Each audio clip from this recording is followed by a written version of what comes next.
My name is Joshua Wright. I hold a PhD in economics, formerly an employee of the Federal Trade Commission and the Bureau of Competition, and I'm currently an antitrust law professor at George Mason University School of Law. I appreciate the opportunity to testify before you today on this important issue.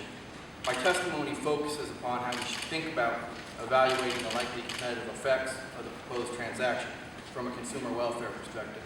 I want to start by observing that there is a standard and well-understood economic framework for analyzing horizontal mergers. That framework is articulated in the 2010 horizontal merger guidelines that were recently promulgated by the DOJ and FTC under the Obama administration. Economists and lawyers at antitrust agencies apply these guidelines through highly fact-intensive investigations. The agencies then conduct various quantitative and qualitative analyses with these data. My goal here is not to replicate or anticipate the analyses that those agencies will conduct, but to highlight the types of issues that the agencies are likely to confront along the way and applying that analytical framework to this merger. I'd like to begin with what is a broad and overarching principle of economic analysis of merger review that's emerged over the past 30 years of learning in the economics literature.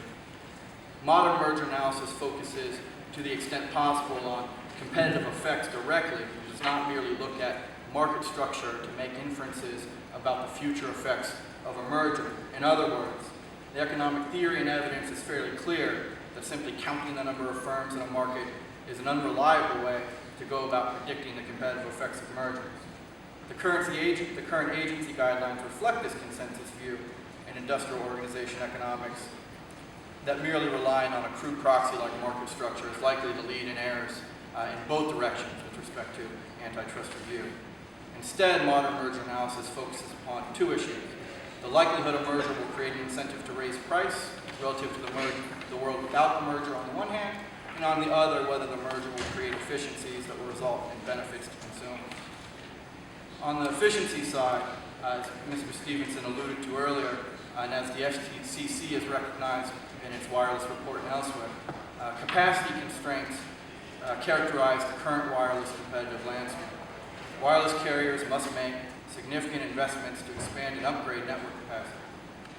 Given the practical difficulties and delays associated with expanding spectrum holdings through new auctions, acquisition of incremental spectrum through merger is desirable relative to delay, and importantly, through another feasible alternative, which would be rationing existing spectrum through higher prices. These efficiencies from relaxing those capacity constraints are likely to result in benefits to consumers from increased usage. On the anti-competitive side of the evaluation, there are two possibilities that the agencies will explore. Unilateral price effects arise when a post-merger firm is able to, without coordinating with its rivals, have the power to increase price. Coordinated price effects, as articulated in those same guidelines, by contrast, arise when coordinated pricing or collusion between firms is made more likely by a specific merger.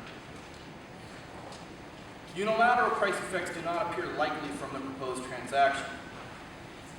Those effects are unlikely when a merger allows for expansion of capacity and reduction of the marginal cost of expanding capacity to increase output for consumers. Further, a unilateral price effect is especially relevant when two merging firms sell products that are close substitutes. There's some evidence here that consumers do not perceive AT&T and T-Mobile USA wireless products as particularly close substitutes.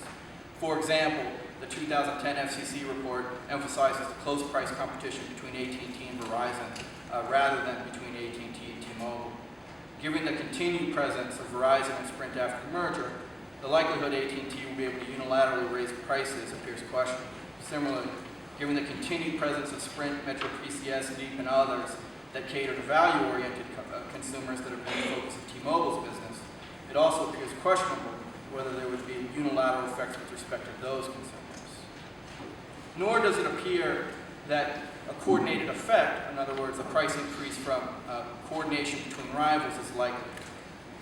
Mergers can facilitate coordinated pricing through eliminating a maverick. It does not appear that T-Mobile is a maverick in the antitrust sense of the term. In contrast, in a period of growth, T-Mobile has steadily lost consumers and has not increased output and market share.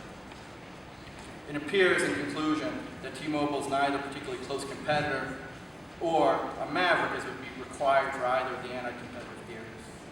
I'm hopeful my testimony has highlighted some of the relevant issues, and I thank you for your time and allowing me to speak on this topic.